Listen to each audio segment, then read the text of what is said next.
ସମସ୍ତଙ୍କୁ ମୋ ଭିଡିଓରେ ସ୍ୱାଗତ। ତ ଆଜି ଯେହେତୁ ସୁନିଧି ଘରକୁ ପଳେଇବ ସେଇଥିପାଇଁ ଗୋଟେ ଛୋଟ ମିନି ପାର୍ଟିଟେ ଥିଲା କାକି ଘର। ତ ସେଇଥିପାଇଁ ଦେଖିପାରୁଥିବେ ସୁନିଧି ଏପଟେ ସବୁ ମସଲା ଧୋଇ ଦେଇକି ରଖିଦେଲା। ତ ତାପରେ ମୁଁ ଗ୍ରାଇଣ୍ଡିଙ୍ଗ କରିବି। ଏପଟେ ଭାତ ମାନେ ହେଇସାରିଛି। ତାପରେ ଯେହେତୁ ଚିକେନ ହବ ସେଇଥିପାଇଁ ଏପଟେ ସୁନିଧି ସବୁ ଧୁଆ ଧୁଇ କରିସାରିଲାନି। ଏପଟେ ଧନିଆ ପତ୍ର ମଧ୍ୟ କାଟି ସାରିଛି। ଅଦା ରସୁଣ ପେଷ୍ଟ ମୁଁ ଏପଟେ କରିସାରିଛି।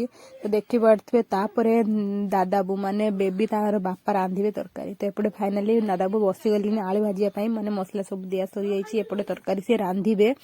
ତାପରେ ସୁନିଧି ଯିବ ଘରକୁ, ଆଜି ହିଁ ପଳେଇବ। ଏପଟେ ସେମାନେ ରୁଟି ଯେମାନେ ଖାଇବେ ସେମାନଙ୍କ ପାଇଁ ସୁନିଧି ମା ରୁଟି କରୁଛି। ସୁନିଧି ଏପଟେ ରୁଟି ସେଙ୍କୁଛି। ଏଡେ ପାଗଳି ରୁଟି କରୁଛି, ଜାନି କେମିତି ରୁଟି ସେଙ୍କିଆ ହୁଏ ସେଇଥିପାଇଁ ମୁଁ ତାକୁ ଶିଖେଇ ଦଉଛି। ସେ କରୁଛି ଏପଟେ ସେ ଗ୍ୟାସ ବି ଲଗେଇଲି ରୁଟି ସେଙ୍କୁଛି। ତାପରେ ଆସିଲେ ଆମର ରାଜେଶ, ଯାହାକି ସିଏ ରୁଟି ସେଙ୍କିବ ବୋଲି କହିଲା କି ମାଉସୀ ମତେ ଦେ ମୁଁ ରୁଟି ସେକିବି। ସିଏ ରୁଟି ସେକିବ କି ସେ ପୁଡିକି ରଖି ସାରିଲାନି। ଇଏ ଟିକେ ବହୁତ ଦୟାଳୁ। ତ ଆମେ ଯେତେବେଳେ କାମ କରିଥାଉ ନା ଇଏ ଆସିକି ମୋର ଟିକେ ହେଲ୍ପ କରିଥାଏ। ଦେଖିପାରୁଥିବେ କେମିତି ରୁଟି ପୁଡିକି ରଖି ସାରିଲାନି।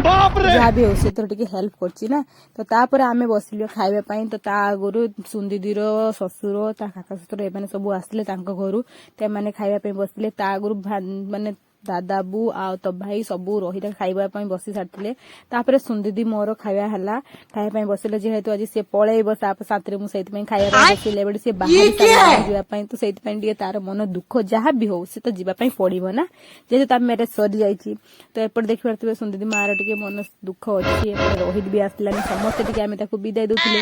ଦେଖିପାରୁଥିବେ ସେ ଅଲରେଡି ବସି ସାରିଲାନି। ମୁଁ ଯେହେତୁ ଭିଡିଓରେ ତ ଭାଇକି ଆଣୁଥିଲି, ସେ ପୁରା ଗାଡି ପୁରା ଏତେ ସ୍ପିଡରେ ଚଲେଇଲେ ଗାଡି ପୁରା ବୋଧେ ସାଙ୍ଗେ ସାଙ୍ଗେ ସେ ବୋଧେ ଘରେ ପହଞ୍ଚିଯିବେ। ତ ଯାହା ବି ହଉ ସୁନିଧି ଆଜି ପଳେଇଲେ, ସେ ଆଉଥରେ କେବେ ଆସିବ ତାକୁ ମୁଁ ବହୁତ ମିସ୍ କରିବି।